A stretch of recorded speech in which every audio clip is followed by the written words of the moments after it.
I mean, at the end of the day, I mean, whether it's, AI or whatever, in your minds of what that is we all do the same thing. We go to Amazon, whether you understand that or whether you recognize that or not, is that the minute you go to Amazon, we all look at the reviews. I mean, that's just hands down what we do, right? And so we go and we look and we say, okay, great. If there's anything over 100, let's say, and it's a 4.2, 4.3, great. We feel good about that, right? Mhm. So, okay, awesome. Then that just is my first check to say, okay, great. Do I want to actually maybe look at the reviews? Do I want to, see if it's Amazon choice or whatever that may be?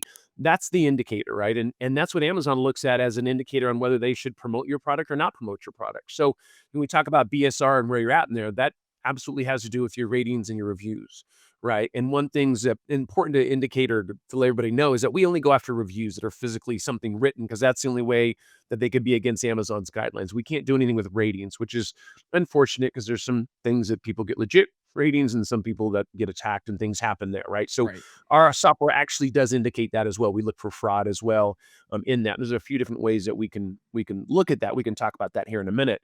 But yeah, the reviews. I mean, your PPC cost is affected by the reviews and the reviews that you get.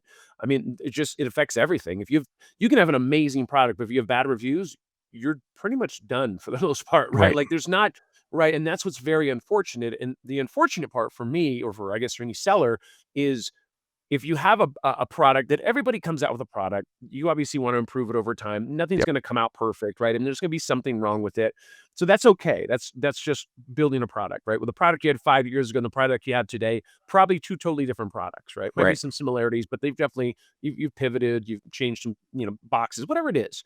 Well, what we look at with that is that, when those reviews come in and they knock you down, once again, you can have a terrible product but great reviews, and guess what? Then you're gonna outsell your competitor because your competitor has bad reviews, and a lot of the times, people will go and attack the other company to be able to make that happen, right? So if Right. they have a better product and stuff, and so we see that a lot more, like, in supplements in the US, definitely, like beauty, pet, those are the then I think the reason why actually, I know the reason why is because of the lifetime value, Right. right? So in other words, if you're using, if you have your dog loves certain types of treats, like if you're my dogs and you like a certain type of treat, my wife will there is no amount of money that she can spend, or actually, there's no limit on I the was to amount say of there's money that no. she would Yep. spend.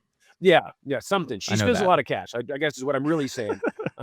And she can probably hear me, so we'll all probably have to have a discussion or go to She's counseling standing after there this, in the but she's standing there in the door, shaking her yeah. head. Yeah, just with dog treats in her hand, like, "Don't you bring that up again Right. on a podcast. I told you about that. It was a secret." Yeah, so, and so really what we're looking at is if my dog eats, 1 treat a day, the bag's a dollar, a dollar per treat, let's say it's Mhm. $30.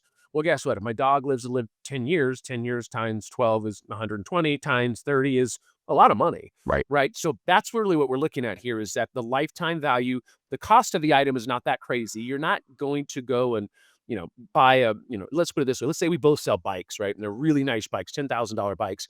Are you going to come and buy 10 of my bikes for $100,000 to give me a bad review? Probably not. That doesn't make sense from an ROI perspective, right? Like that's, Yeah. but now will you go, if we both sell dog treats and you can go and buy 10 of them for $30, that's $300. I'm not saying that's worth the investment because that's not the right way to do anything, but that's what companies do. They look at it and say, okay, if I can just knock you down, especially before Prime Day or Christmas or anything like that, then that becomes a situation you get knocked down. And then they also know that Amazon, if you reach out to Amazon, their customer service is not bad, but it's not phenomenal by any means. So Right. they also know that you're not going to probably get anybody's attention. It becomes very difficult. So for us, I always encourage Amazon or sellers to say, hey, to come to us and be more proactive than reactive, right? Like, Right. hey, come in, let's go ahead and protect those ASINs because we actually monitor the ASINs moving forward. We don't not only go back and grab the reviews, but we also monitor them moving forward.